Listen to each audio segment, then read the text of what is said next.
prettiest song I ever hear. Look at all the fans. How you doing, Agnes?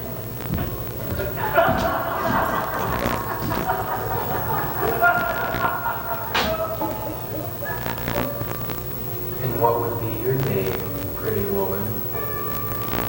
Just look at her. I'll be back for it. She's done that since Papa died 5 years ago. I took you in, Jody Lee. Raised you, Jody Lee. Sits there listening and talking to all those dead people. Oh, those were the good times. The good times. Like childhood friends, her mother, sister that died young. I think that Papa, that's my granddaddy, I think he visits her a lot. And my daddy, of course. Name's Adelie. I teach down at the local high school, and sometimes on my way home I stop by. Now usually when I arrive, this old porch is just downright crowded. All of them laughing and singing, talking.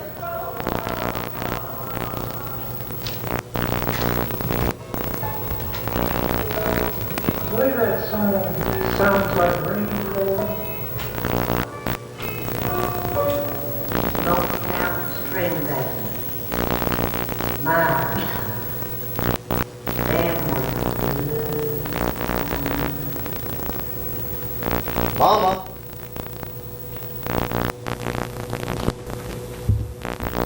Mama. John Linden. John Linden, is that you? No, Mama, it's Jody Lee. It's John Linden's boy, Jody Lee. Your grandson. Oh, why, of course it is. Of course, it is just for a minute with the sun in my eyes. Mama, how long have you been sitting out here? Well, let's see now. Mama, do you have any idea? Well, now it seems like, All right, Mama, when was the last time that you ate? I had me some breakfast. It was just a little, light bread and jelly, see, 'cause I weren't very hungry, and then I thought I'd sit for a while before feeding the chickens. Mama, it's 5 o'clock in the afternoon. You have been sitting out here all day. Well, I swore. Oh, well, you don't mean, well, you just come and sit right down here, and I'll go get you some coffee. Mama, I don't want any of the week-old coffee that you warm up on your hot plate. Come on, Mama, this can't go on. Sit down.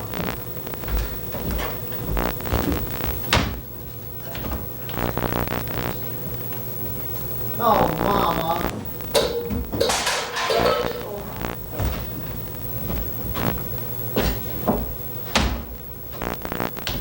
Mama, there is no food in the house.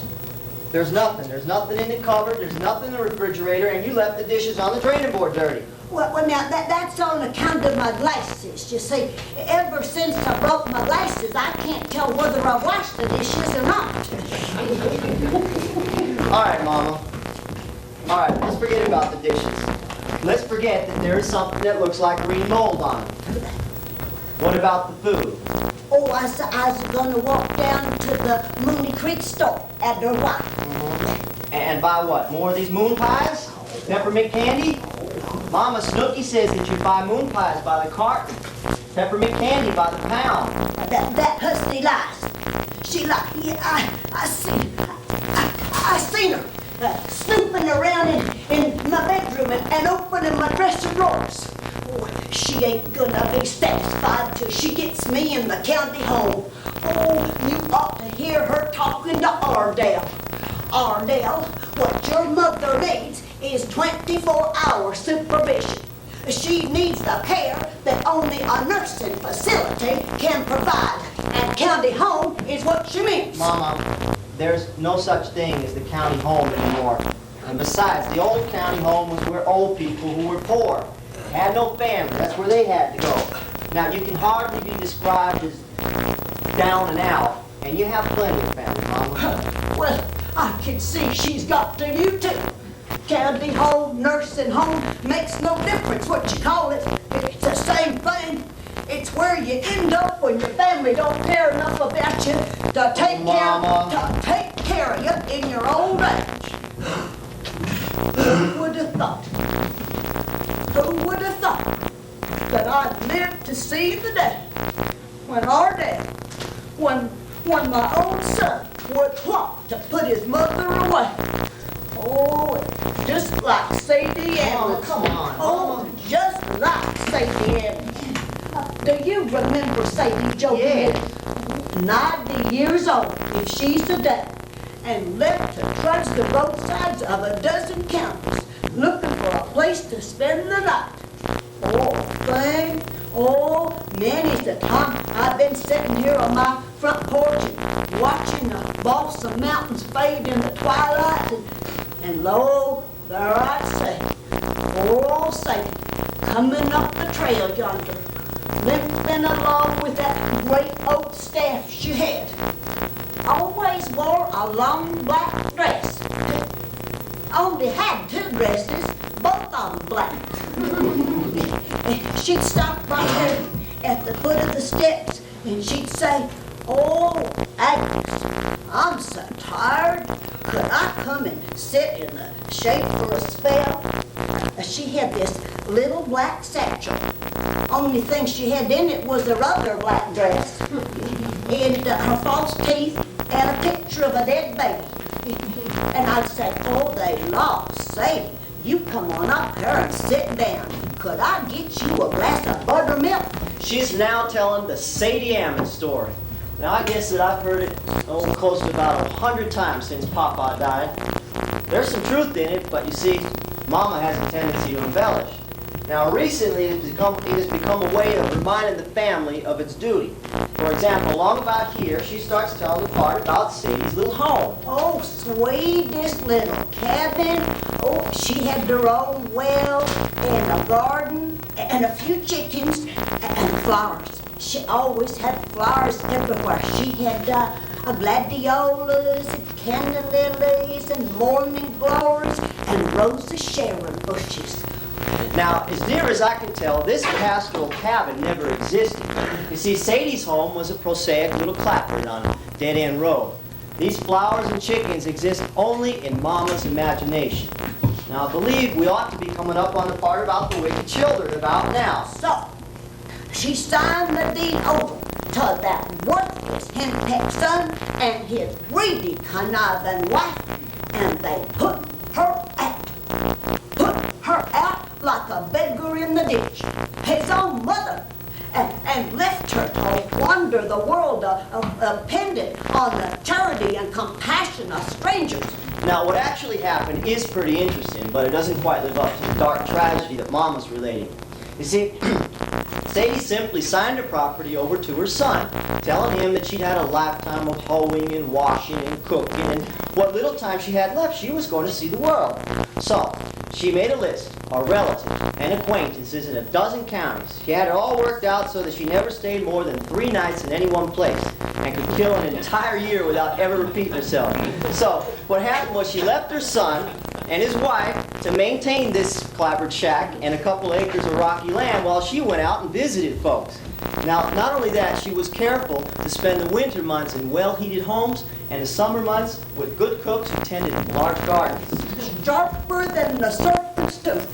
The Bible says, "Oh, took all that poor woman had and left her just to wander around, depended on the kindness of others." Now, Jody Lee, far be it from me to remind you. Oh, Mama, for God's I sake. took you in when nobody wanted you. When your daddy, John Linden, got killed, and when your worthless mother took off for parts unknown. All right, Mama. All right. But what does this have to do with the fact, Mommy, you don't eat? She left you in the yard.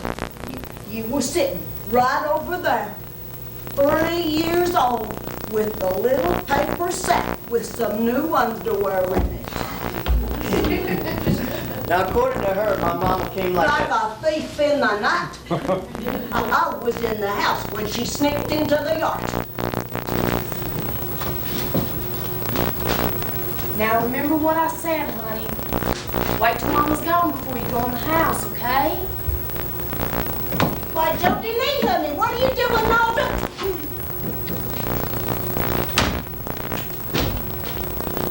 Well, now, Missy, don't tell me. Let me guess. You've just deserted your child on my doorstep. I'll be back for him. And you're on your way to Knoxville to meet with that insurance salesman. I'm going to business school. I have enrolled in the business school. What did he tell you, Frankie Jean? Did he say don't bring the brat? No. Did he tell you you can't expect me to raise another man's child? Just what do you expect me to do, Mama Teaster?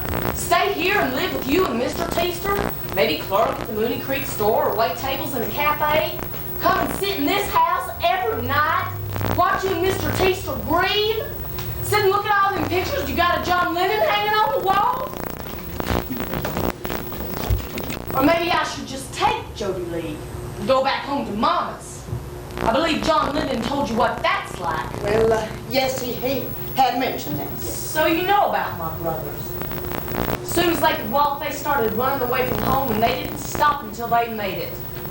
I got a card once from Ari, the oldest. It was postmarked Asheville and said, "Get out, Frankie Jean Eckstein. Get out before they kill you." But you rented that nice little house in town. House? It's a room, that's all. A room upstairs over a parking garage. Nice local drunks and Romeos hang around outside. First they just tooted their car horns, but now they just come right on up and ask me if I'm lonesome. All right, now we can get that stopped quick enough. I'll get on. You were right, Mama Teaster. About what? I think you even got what Jack said almost right. I think he actually said, don't bring the little brat. Said he didn't want to be reminded for the rest of his life that I lived with another man. So, I'm leaving Jody Lee. Well, Frankie Jean, don't you ever let it be said that you lack gall. I'm young, Mama Teaster. I'm 18 years old. I'm not going to spend the rest of my life trapped between you, my family, and the men who park around that garage every night. I would have rather taken Jody Lee with me. But if the choice is between leaving him and staying, I'm leaving him. Bye, Jody Lee. Bye, Mama. Come on, Jody, honey. Come on. Fix you some light bread and jelly.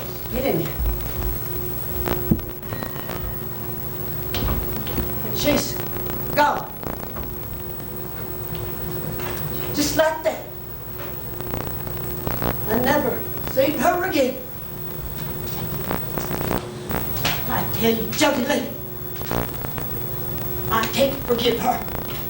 And besides, it ain't natural for a mother to abandon her children.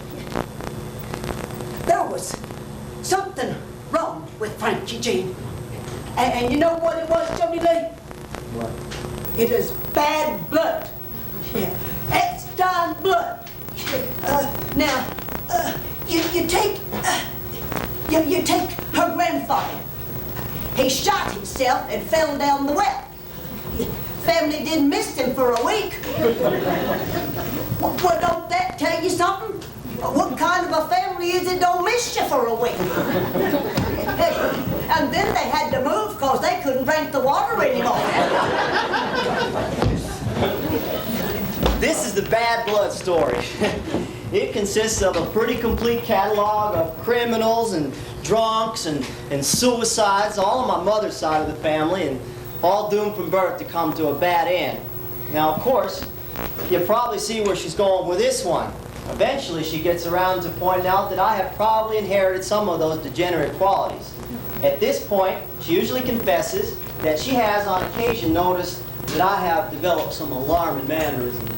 I happened to look up what I was doing and I seen you. You standing right out there in the yard, and you're staring out at the blossoms. Oh, God, Jody Lee, it chilled my blood. You were standing like an Eckstein. And you had that same square look on your face that Frankie Jean used to get, like you wasn't really seeing anything. Arthur's sitting right over there. And I said, Arthur, look over yonder at Jody Lee. And as soon as he looked, I knowed he seen it too. He said, Agnes, he's standing just like Enoch Eckstein used to stand.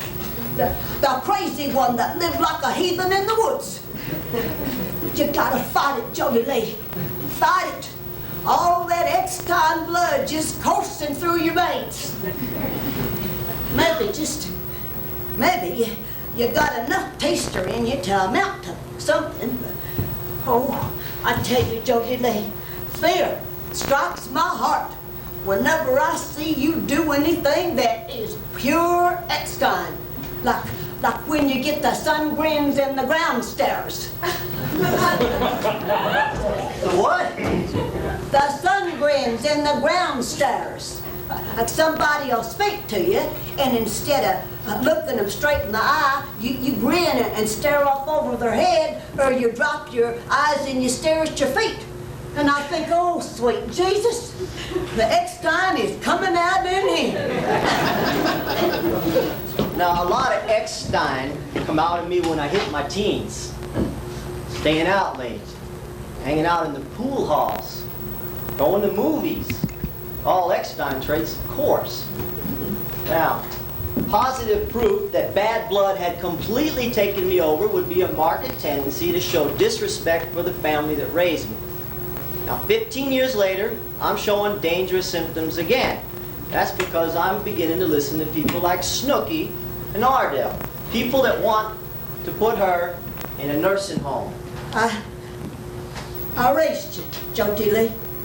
I took you in when nobody wanted you, and now you owe me. And I only ask for one thing.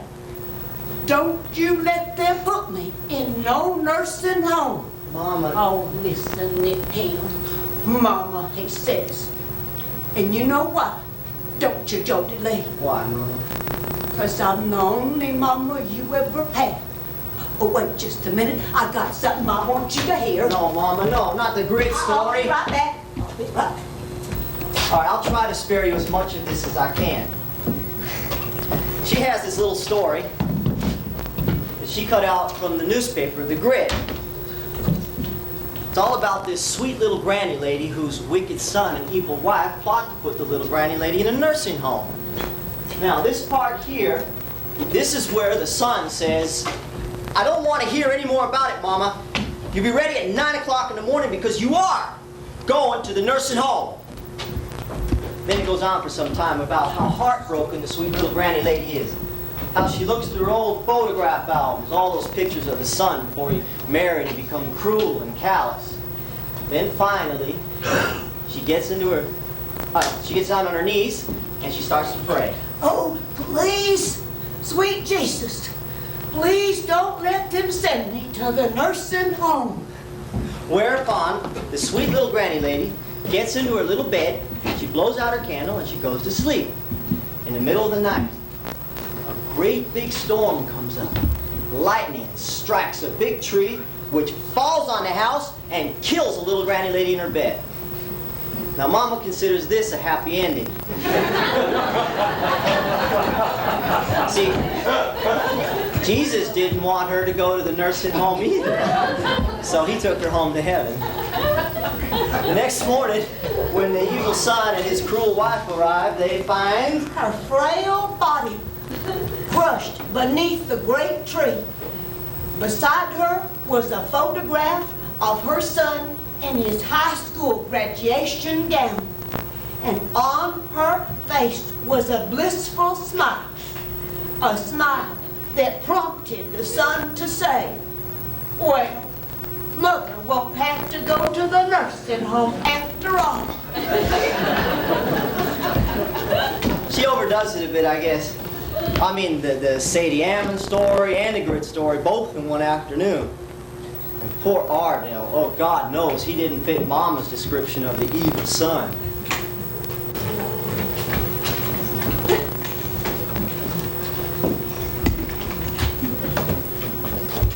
Afternoon, little doc. Afternoon, Ardell. I suppose you come to inquire about the test I run on your mama. Yes, sir. Well, let's just take a look and see what we got here.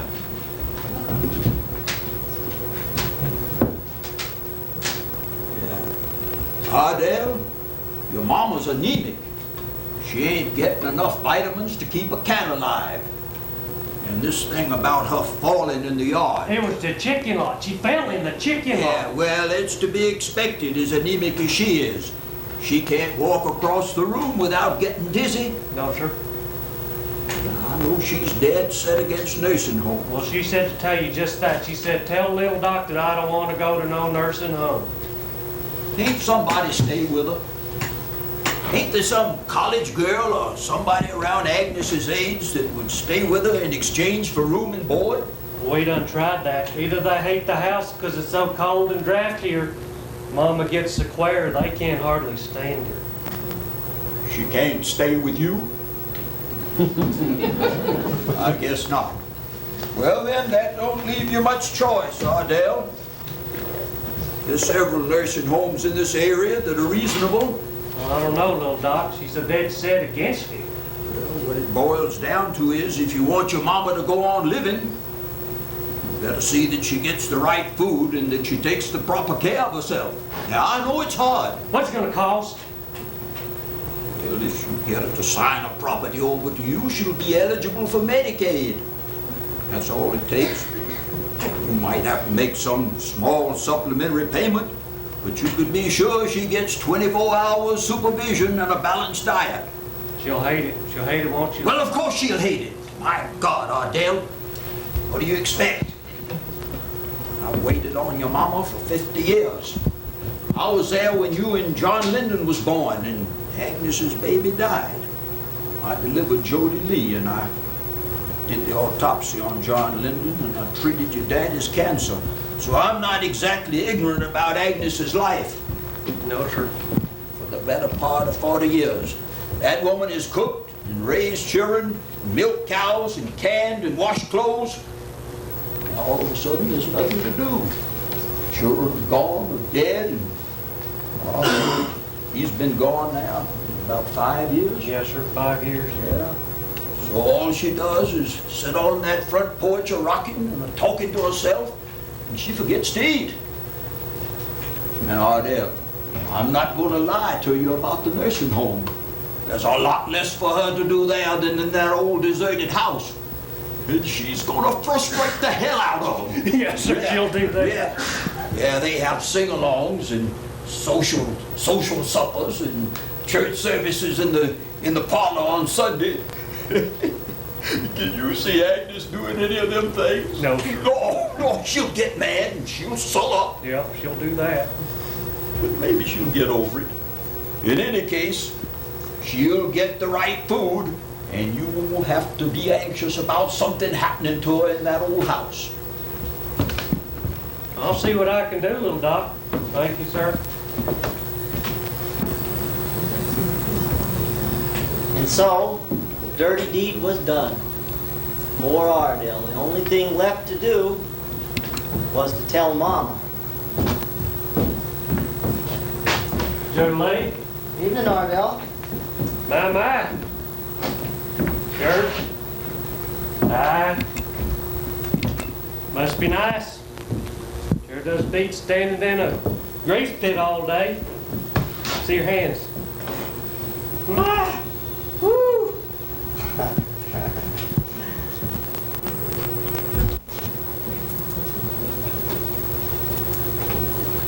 Been to see Mama? Yeah. Listen, Jody Lee, things with Mama's getting worse. Oh? I know what you're thinking. You're thinking Ardell is going to put his poor old mother away, right? Right? Well, you just get something straight here, teacher. There's some things happen while you's away at school that you don't know about.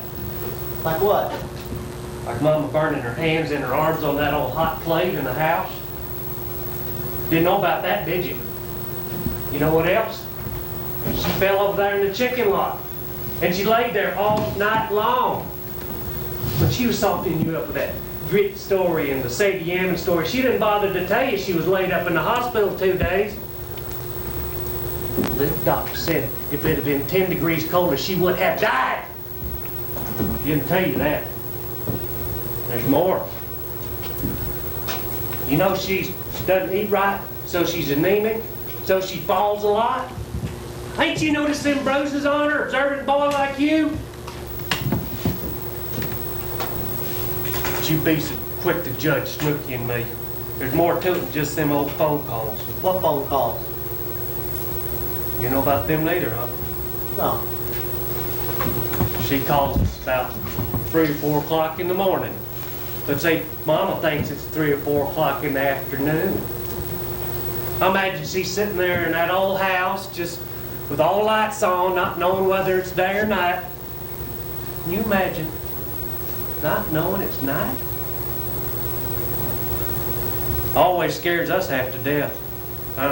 Anytime somebody calls you that time of night, it's bound to be bad news. I just don't know. Just don't know. What did she want? What? Why did she call you? Damnedest thing. Wanted to know where Daddy's watch was. The funny thing is, it's been gone for about 5 years. I think his sister got it after the funeral. But she calls up, says she just missed it, looking through the dresser for it. That just beats all I ever heard. Like Snooky says, things is getting worse. I was just having to talk to little Doc Nichols. Yeah? He thinks we need to put her in a nursing home. When? Well, I'm thinking the sooner the better. I don't think we can go on like this. I gotta go tell him that.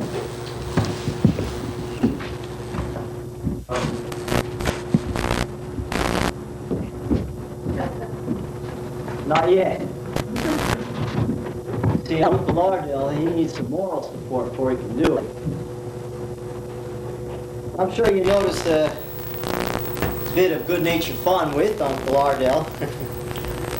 You know, I never have been sure how much of it's malice. I remember when I was in high school, he used to give me what they called knuckle rubs when no one was around, you know. Then when I was in college, he'd give me lectures. I'm getting too good for my raisin. Now he likes to put thumbprints on my shirt. Is it envy? Is it resentment? Or is it good-natured fun? I don't know. But I do know that I grew up in a house that was filled with pictures of my daddy, and that I slept in a bed that was Uncle Lardell's before he left home, a bed that he shared with my daddy. You know, sometimes I feel like I'm an unpleasant reminder of what, an older brother that's overly blessed, or my dead father's easy charm. Well, whatever it is, maybe a few stained shirts is a small price to pay. You know, it's amazing how little I know about him, my daddy. I mean, I remember coming home from school one evening, I guess it was the 6th grade. One of the kids said something about his daddy, saying that he was there when my daddy was shot. So I blurted out at the supper table. I said, "Who shot my daddy? And why was he shot?" Well, right away I knew that I said something wrong, because Papa, he just sat there and he stared at me. Then he got up from the table and left. Mama, well, she said, "Don't you ever be asking them questions again, Jody Lee, because your granddaddy, he just can't stand to talk about it." That was that. It was never mentioned again. Oh, I pick up bits and pieces, you know, like the men on the street who would stop me and say, "You're Happy's boy." Well, ain't you? Happy, that was my daddy's nickname.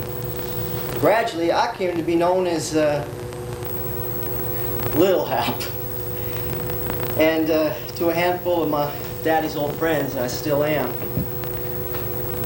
There's one man, though, I'll never forget. It was while I was still in high school. I was coming home one evening, and I saw him out on Back Street by the Old Farmers Federation. He was trying to pour a bottle of vanilla extract in a Coca-Cola when I passed him.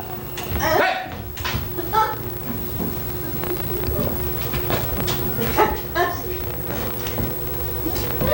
You're Happy's boy. Well, ain't you? John Linden and Frankie Jean's boy, right? I knowed it quick as I seen you. You favor your daddy, you know. Especially around the eye. Yeah, I'd knowed you anywhere.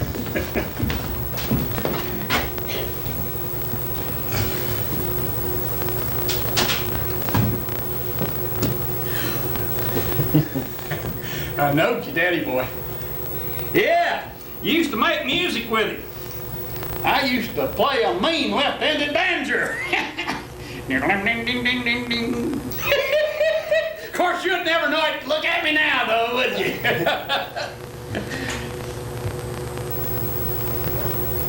Yeah, we used to play dances. All the little towns around here, you know. Waynesville, Walhalla, Nashville, Gatlinburg, Johnson City. We called ourselves the Smoky Mountain String Band. Played on the radio. Even went to Nashville once. 4 years. Daddy died. Yeah, I remember nights coming back across the Smokies at 2 or 3 o'clock in the morning. Driving in the fog with the top down. I'd be driving your daddy's little roadster, you know. Had Smoky Mountain String Band on the side. Frankie Jean, Happy would be in the back seat. We'd be playing something like Wildwood Flower, Waltz of the Wind. I remember one night in Blue Ridge, Georgia, we played all night. Yeah, we played till the banjo strings broke and the fiddle bows worked. Oh, them was good times.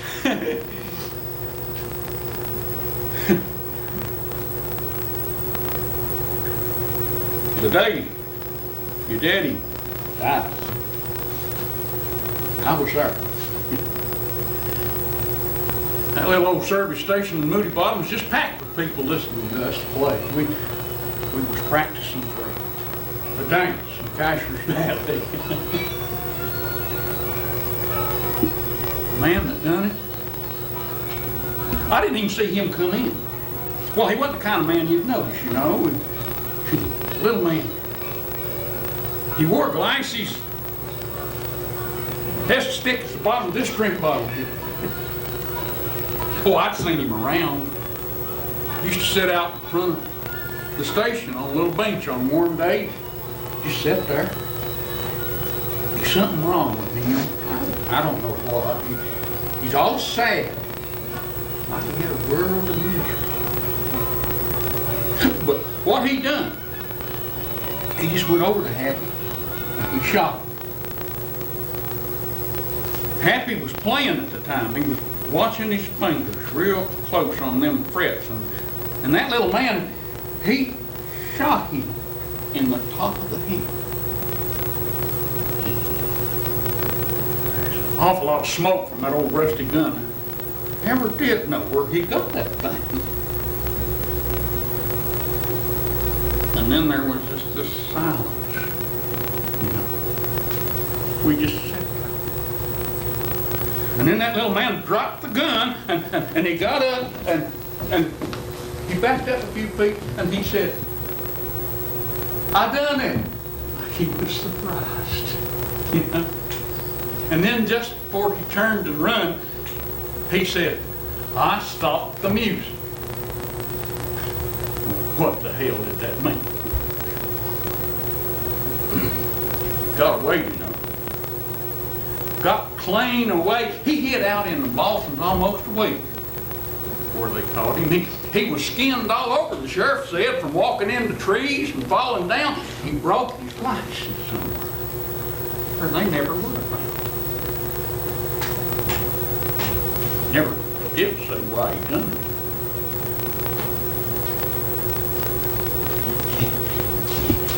Did you know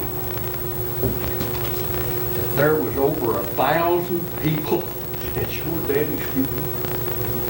Yeah, 1,000 people.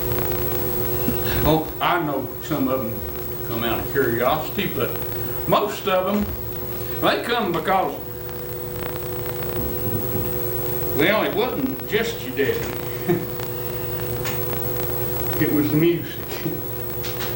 You see, times was hard then. Banks closing, people out of work couldn't feed their families, but for a little while there was the Smoky Mountain String Band. And life was a little better.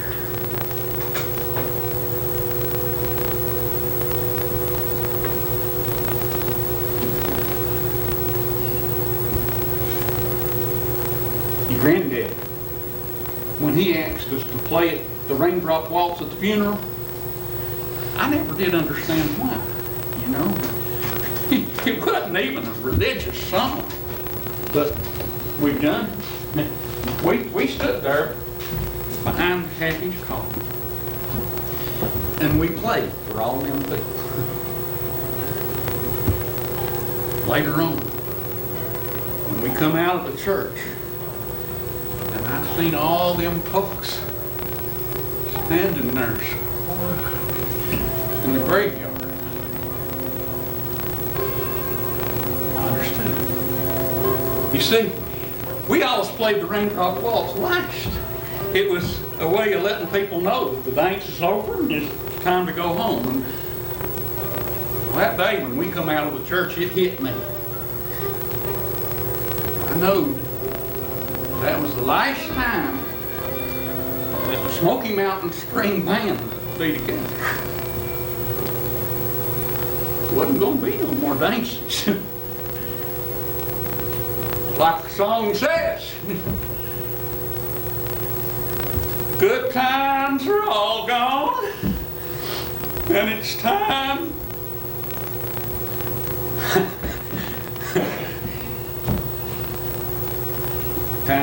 for moving on.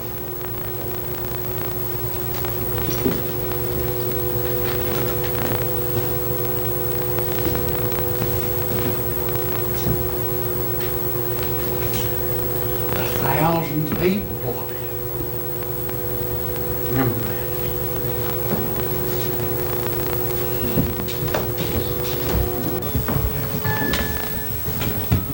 Now while there's time, I want you to hear Mama talk. The first time I ever saw Arthur.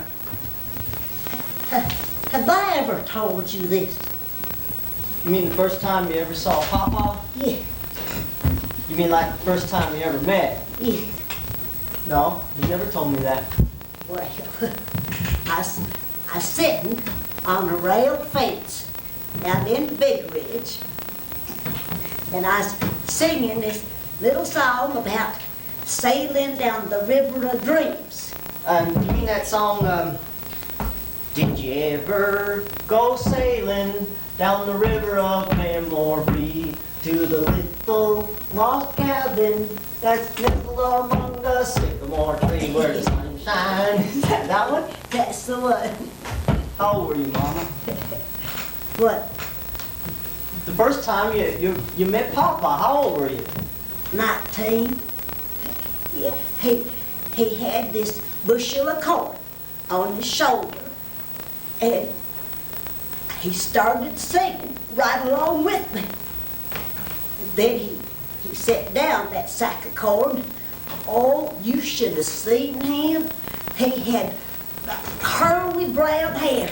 It is so curly you couldn't tell which end is growing out of his head. And he looked me straight in the eye. He said, "What would be your name, pretty woman?"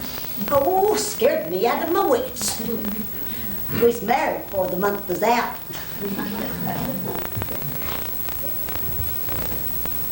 Well, then what happened? Well, go on. You got married, and then my daddy was born, and then Uncle Lardell was born, and then I was... There was one other. What do you mean? There was a baby out of Lardell. Well, Mama, you always said... It only lived 3 months. It was a little girl named Lee. Little Doc said that she's what you call a blue baby. There's something wrong with her little heart. Mama, you never mentioned this before. Oh, Jody Lee, honey, there's lots you never heard about. Like what?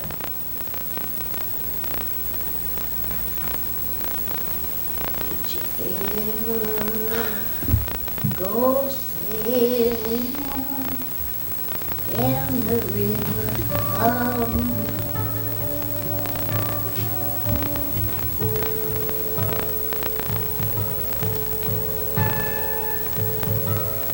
Listen. Listen. Is that him? Who? Ardell. Is that Ardell's car? No, Mama, it's just the wind. Oh, Jody Lee. If you could have heard your daddy play. What did he play, Mama? What kind of songs? Oh, everything.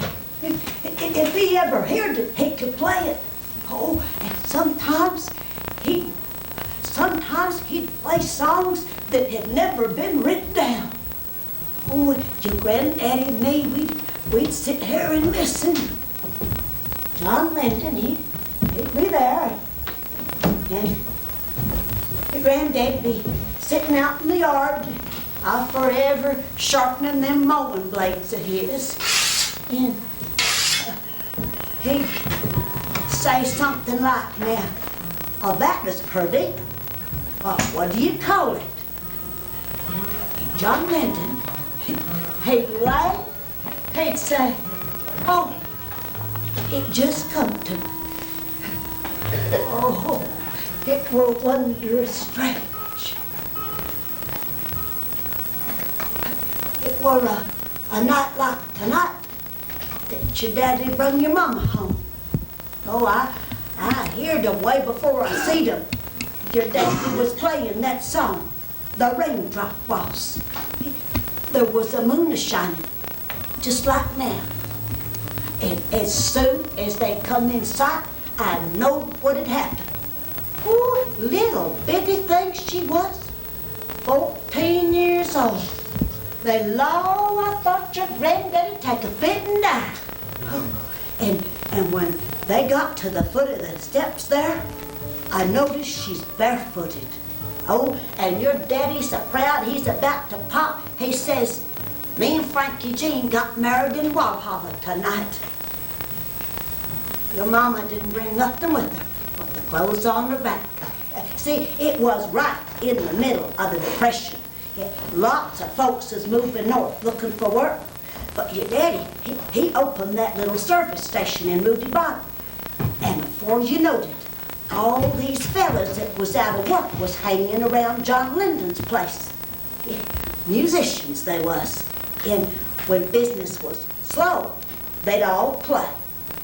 And then the next thing that happened is they had a group, a little string band, and they called it the Smoky Mountain String Band. What? How did you know that? There's a few things I know, Mama. Well, Then they started playing at dances. You see, it seemed like the Depression and hard times made people want to forget their troubles. Oh, they just come in mobs to them dances. That's when John Linden started playing the Raindrop Waltz. It was a strange little song. The man that wrote it claimed that he's in jail when he heard rain dripping off the jailhouse roof into those old buckets and cans behind the jail. And your daddy, he liked it so well, he made it his theme song. He used it to end the dances. You see, when folks heard the Raindrop Waltz playing, they knew that the fun is over and time to go home. Oh, Arthur just loved that song. Oh, many's the nights I'd be sitting out here stringing beans and Arthur sitting out in the yard and he'd say, I play that song that sounds like rain a falling. Hey, John Linden would play. And you know, it did sound like rain. That rain that comes in the night, a soft, sifting sound, like when there's been a dry spell and everything's all wilted and parched, and then you wake in the night and you hear the water dripping off the eaves of the house. A peaceful sound.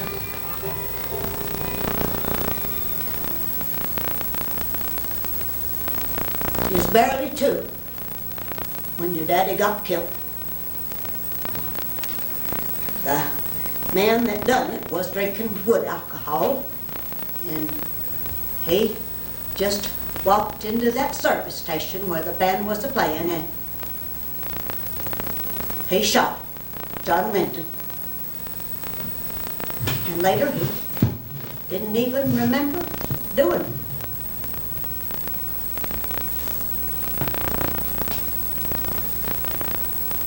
No more music after that.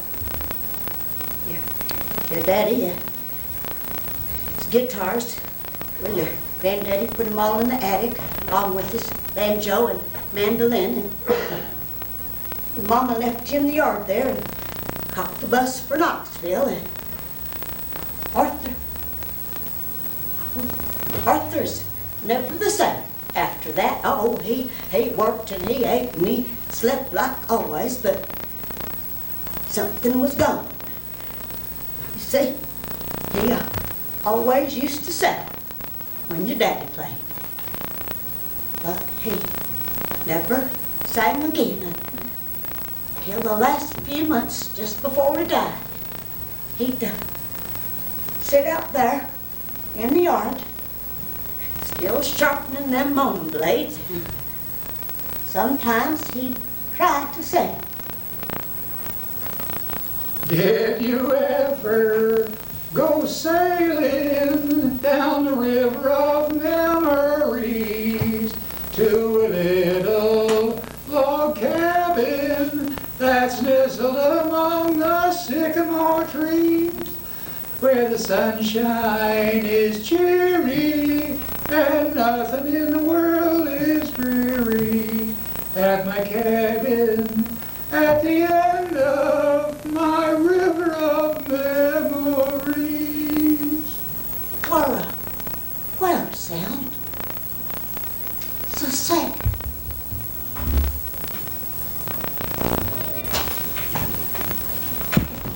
Josie, go on now. Forget all that stuff I said about owing me. I did raise Jody Lane, but this has got nothing to do with you. Go on now. Mama.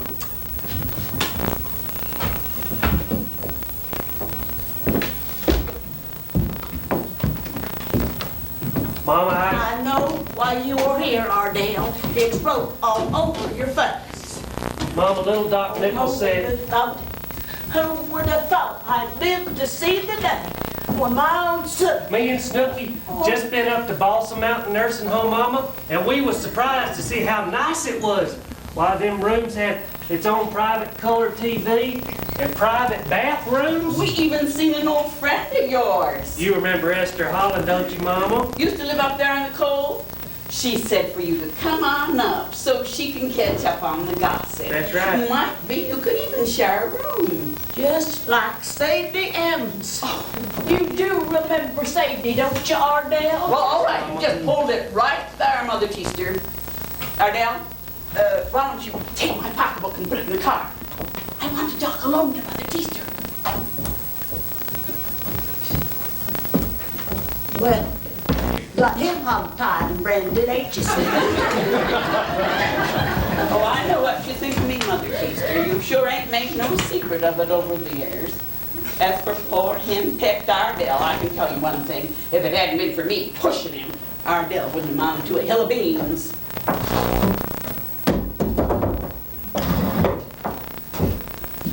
The time has come, Mother Teacher, to talk plain. Arthur's been dead for 5 years, and you can't take care of yourself. I can't. There's no getting around it. You don't cook anymore. This old house is falling apart. By half the time, you don't even know what day it is. Like it or not, you are going to the Boston Mountain Nursing Home. I'll be patient, Snooky. I probably ain't gonna live much longer. You'll probably outlive me and Ardell. Oh, you cut a poor, pitiful figure, don't you? Well, I'm sick of it. For the last 5 years, you have been the major topic of conversation in our house. The doctor says Agnes is anemic. The roof is leaking. The water line's stopped up. There's no food in the house. Instead of coming home of an evening, Ardell does chores for his mother. Cuts the grass, buys groceries, hoes your garden while his own is growing up in weeds. Oh, you've had plenty to say over the years about how hen-pecked Ardell is. But when push comes to shove, I ain't got a chance against you. It ain't fair, old woman. Ardell and me deserve a life of our own. Pack your bags, Mother Teaster. Go on to Balsam. Let Ardell and me have a little time of our own. I promise, Ardell will come see you every Sunday. Ardell, Mother Teacher tells me she has changed her mind. Tells me she don't want to be a burden to you no more.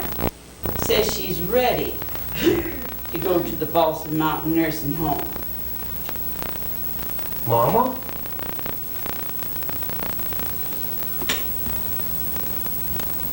Oh, now, you don't have to worry about this old house. I'll come by now and then, and I'll keep an eye on things. Things moved pretty fast after that. Within 2 days, Mama was in the nursing home. Oh, she wouldn't speak to me the first couple of times I went to see her, but finally she started talking. Only thing was, she always insisted I was John Linden. And it didn't do any good to correct her. She'd just go right on calling me John Linden anyway. One of the first things I noticed about Mama after she went to the Balsam Mountain Nursing Home was that, well, her hands were never still. She seemed to spend most of her time staring out at the traffic on the interstate, her hands twisting that little lace handkerchief around and around. Or she'd keep trying to smooth out the hem on her dress. I guess that after spending a lifetime of cooking and kneading dough and plucking chickens, she just didn't know what to do with them anymore. At first she ignored the nurses and even little Doc Nichols, but eventually she started to talk. She'd stare out at all those cars and she'd say, "Where on earth are they all going?" Then one Sunday afternoon I found Ardell in the hall, outside her door. Her mind's wandering today. Right off, she wants to know where John Linden was. Then she tells me this long story about how Daddy's gone to town and he'll be back. And now her sister's coming to dinner. That's all I ever heard. Can I go in? Little Doc's with her now. Says he wants to talk to us. Well, Jody Lee, nice to see you, son. Howdy, Doc. Little Doc, what's wrong with her? Why is she acting like John Linden and Daddy's still alive? Because where Agnes is right now, they are. Near as I can tell, she's not in a nursing home. She's home. The way she talks, I think it must be about 1937. I believe it's summer, and maybe a Sunday. Arthur's just gone into town with John Linden, and Ardell, you've just gotten home from the night shift at the paper plant. But that was almost 40 years ago, Doc. That's right. By the way, I'm there too. You see, Agnes has just had a baby, a little girl named Ida Lee, and I've just made a house call. You remember them, Ardell. Baby's doing fine. Little Doc, is her mind gone? In a manner of speaking, it's gone to 1937. Hell, Ardell, put yourself in your mama's place. She's in a place that she hates. She's trapped, and we ain't gonna let her go home because she can't take care of herself. So what does she do? She goes back to a time in her life that was most happy. Happens to be a Sunday in 1937. All the children are at home. Nobody's sick or dead or moved away. Even the baby's doing well. That's not a bleak little hospital room in there. In Agnes's mind, it's her bedroom. She can see her spring house out the window and the barns over yonder. I think Agnes has decided to live that day for the rest of her life. Now, that might not be completely accurate. I believe she's taken the best times from other days and sort of transplanted them. What's it gonna hurt? To tell you the truth, I kind of like it. In that room, I'm a lot younger and a lot straighter, and I got 20/20 vision. Think about it.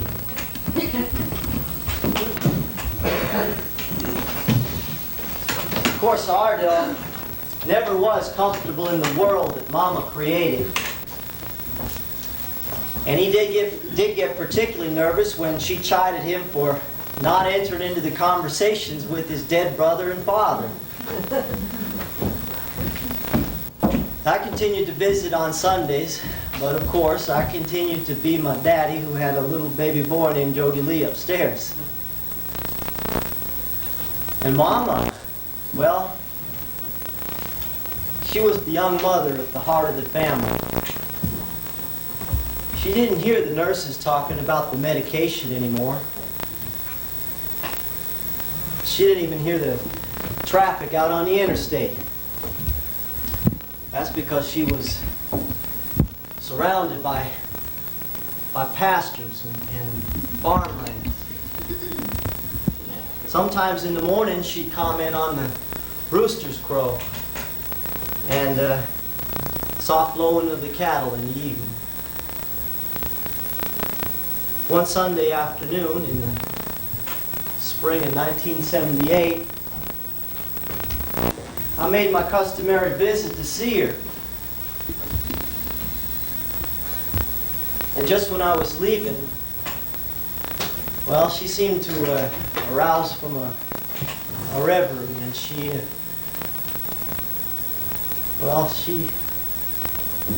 hugged me. And she said, "Goodbye, Jody Lee." Not John Linden, she said Jody Lee. And that distressed me a bit because, well, that was the first time she'd ever done that. Hugged me, I mean. She died 2 days later. And The nurse told Ardell a peculiar thing. She said that on the evening of the day that Mama died, that a patient across the hall said that the nicest music was coming from Mama's room. And she asked the nurse if it was a radio. A few days after the funeral, I went by the Balsam Mountain Nursing Home to pick up Mama's personal effects. That's what the nurse called them when she called me, your grandmother's personal effects. And I found them in this little plastic bag here, in her room. There's not much here.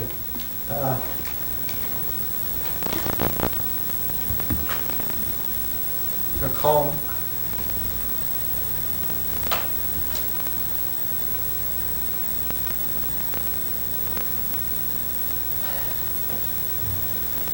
Her glasses.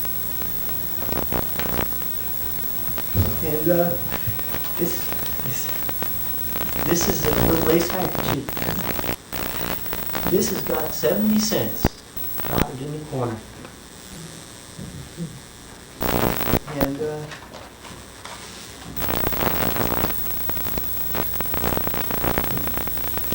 And a picture of a dead baby. Ever go sailing Down the river of memories to the little log cabin that's nestled among the sycamore trees. What would be your name, pretty woman? Go lie to me.